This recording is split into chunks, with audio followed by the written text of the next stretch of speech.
Alors, dans cette vidéo, nous allons voir la deuxième partie de l'exercice sur le produit de convolution de f étoile f, mais cette fois-ci de manière graphique, alors que dans la première vidéo, on l'avait fait de manière calculatoire.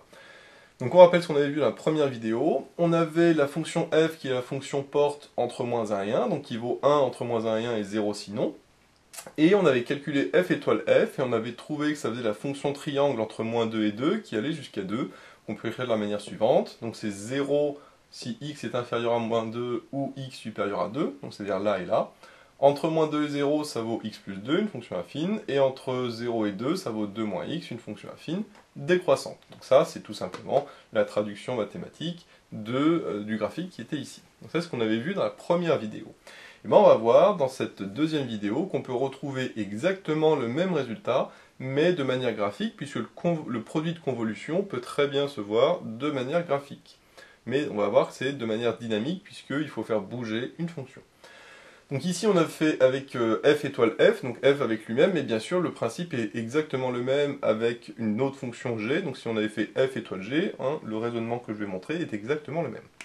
Donc l'idée est la suivante, comme on fait f étoile f, on va prendre une première fonction, l'une des deux, alors ici comme c'est la même, on prend celui-là, mais bon, ça revient au même. Si on a f étoile g, on peut très bien soit prendre f, soit prendre g. Donc ici, je prends le f et je refais ce que vaut le f. Donc entre moins 1 et 1, et ici, hop, jusqu'à 1. Maintenant, je prends cette deuxième fonction f, donc imaginons que je la duplique, et je vais la faire partir de moins l'infini, et je vais la décaler petit à petit jusqu'à plus l'infini.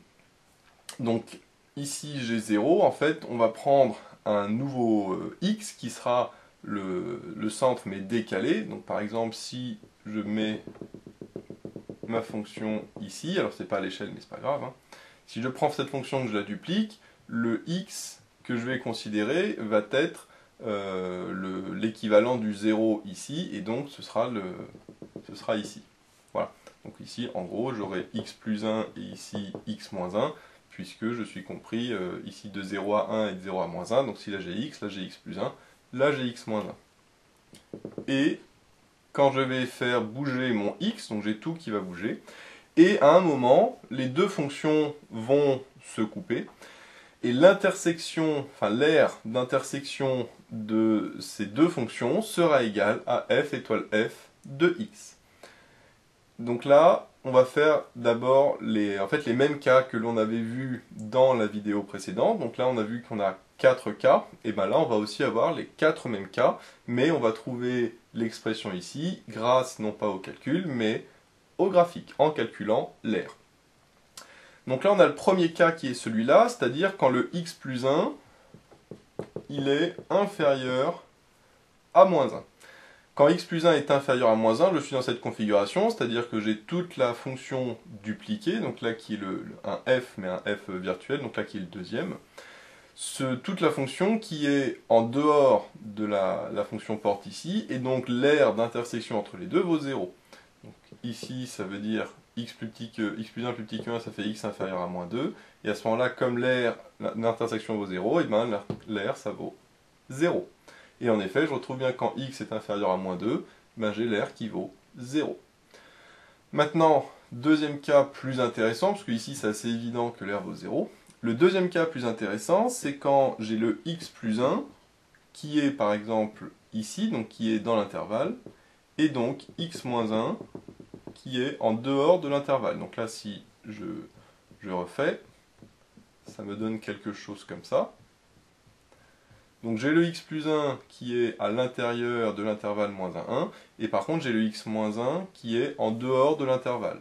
Donc ça, comme on avait vu, ça veut dire que x plus 1 est compris entre moins 1 et 1, ça veut dire que x, si je fais moins 1 de part et d'autre, est compris entre 0 et 2.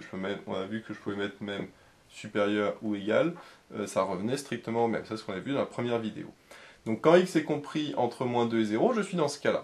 Et là, par contre, on voit que les deux aires se coupent, et les deux aires se coupent selon le rectangle qui est ici.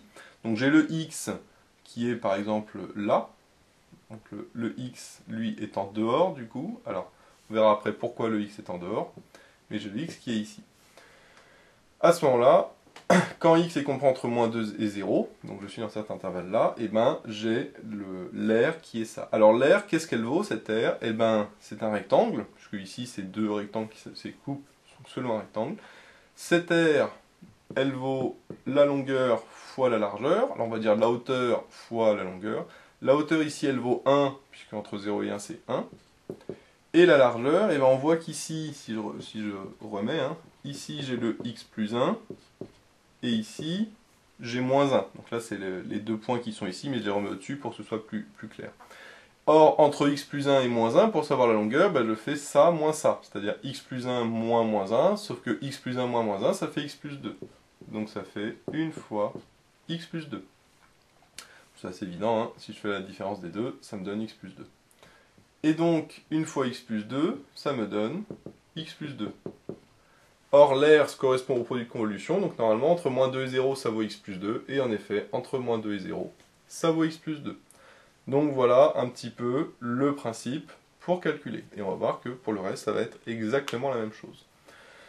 Donc là, on peut bien vérifier que c'est entre moins 2 et 0, donc je l'ai fait le calcul, parce qu'en fait, ce qu'on avait vu, c'est qu'entre x plus 1 et x moins 1, il y a la même longueur, c'est-à-dire 2, l'intervalle est de longueur 2, qu'entre moins 1 et 1, qui est aussi de longueur 2.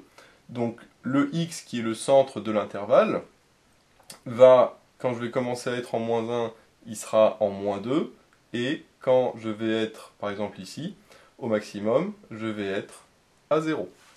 Donc petit à petit, hein, comme les deux sont de même longueur, donc ici ça ne se voit pas, mais normalement les deux intervalles sont de même longueur.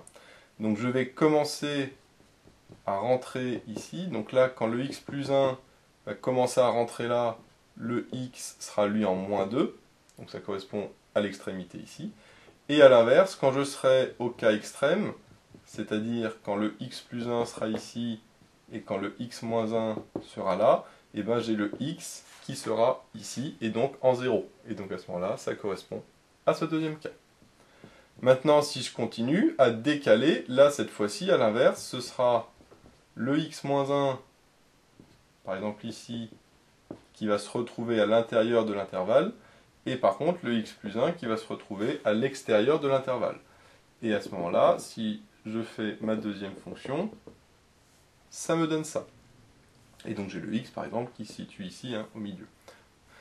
Alors à ce moment-là, ce qu'on avait vu, c'est que j'ai maintenant le x moins 1 qui est compris entre moins 1 et 1. Donc si je fais x plus 1 à gauche et à droite, ça me fait entre 0 et 2. Donc là je retrouve bien mon x compris entre 0 et 2, donc le troisième cas. Maintenant l'aire, alors l'aire c'est différent puisque l'aire c'est ce qui est compris ici, l'aire d'intersection. J'ai toujours ma fonction f, la fonction porte ici, et la deuxième fonction porte qui est là en pointillé.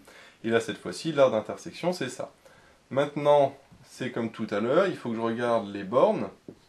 Donc j'ai la première borne, la borne tout à droite qui elle vaut 1, et j'ai la borne tout à gauche qui vaut x moins 1. L'aire du rectangle, c'est toujours la hauteur qui vaut toujours 1, fois la longueur ici qui vaut ça moins ça. Or, si je fais ça moins ça, ça me donne 1 moins, entre parenthèses, x moins 1. 1 moins moins 1, ça fait 2, moins x. Donc ça fait une fois 2 moins x, et donc ça donne 2 moins x. Donc entre 0 et 2, ça vaut 2 moins x, et en effet, entre 0 et 2, ça vaut 2 moins x. Donc je retrouve bien graphiquement ce que j'avais trouvé avec le calcul. Et enfin, le dernier cas. Donc le dernier cas, ce qu'on avait vu, c'est que cette fois-ci, donc si je enlève un petit peu tout, c'est pas forcément très pratique. Donc là, j'ai toujours ma fonction f de base, entre moins 1 et 1. Et maintenant, je vais sortir de l'intervalle. Donc cette fois-ci, je suis comme ça, donc avec la deuxième fonction qui est là-bas. Et là, cette fois-ci, j'ai le x-1 qui va être supérieur à 1. Donc x-1 supérieur à 1, ça voudra dire x supérieur à 2. Et donc quand x-1 sera supérieur à 1, c'est-à-dire x supérieur à 2, à ce moment-là, eh ben, je vois que les deux rectangles ne se coupent plus, et donc j'en déduis que l'aire est égal à 0. Et donc si l'aire vaut 0, eh ben, mon produit de convolution vaut 0, et en effet, j'ai bien trouvé 0. Donc voilà un petit peu comment retrouver graphiquement ce que j'avais trouvé par le calcul, hein. Le produit de convolution, c'est, comme ici c'est f étoile f, alors c'est le même, c'est un cas particulier, hein, mais je prends une des deux fonctions que je fixe, donc la fonction de base, et la deuxième fonction, eh ben, je la fais partir de tout à gauche, et petit à petit, je la décale jusqu'à moins l'infini, et à chaque fois qu'il faut que je regarde selon quel intervalle ça, je retiens sur une intersection des deux fonctions. Quand les deux fonctions ne se coupent pas, ça vaut 0. Quand les deux fonctions se coupent, à ce moment-là, il y a une aire d'intersection, et l'aire d'intersection, l'expression de cette aire, correspond au produit de convolution. Donc ça, c'est beaucoup plus rapide, évidemment, de faire comme ça. On avait vu que c'était un petit peu plus compliqué de faire autrement, mais enfin de faire en tout cas par le calcul, parce qu'il y avait plusieurs cas, etc. Il fallait calculer les intégrales. Là, on voit que sur des fonctions simples, comme la fonction porte, là, je vais aller assez lentement pour évidemment détailler les calculs, mais si on fait soi-même graphiquement, on peut aller beaucoup plus vite et trouver quelque chose comme ça qui est tout à fait cohérent avec ce qu'on a vu graphiquement. Donc voilà, j'espère que cette vidéo vous sera utile. N'hésitez pas à vous abonner pour être au courant des nouvelles vidéos qui sortiront. J'ai mis le lien dans la description vers l'énoncé de l'exercice, ainsi que vers d'autres exercices sur les produits de convolution. J'ai également mis le lien vers la page Tipeee où vous pouvez soutenir Méthode Math. Et moi je vous dis à bientôt pour de nouvelles vidéos.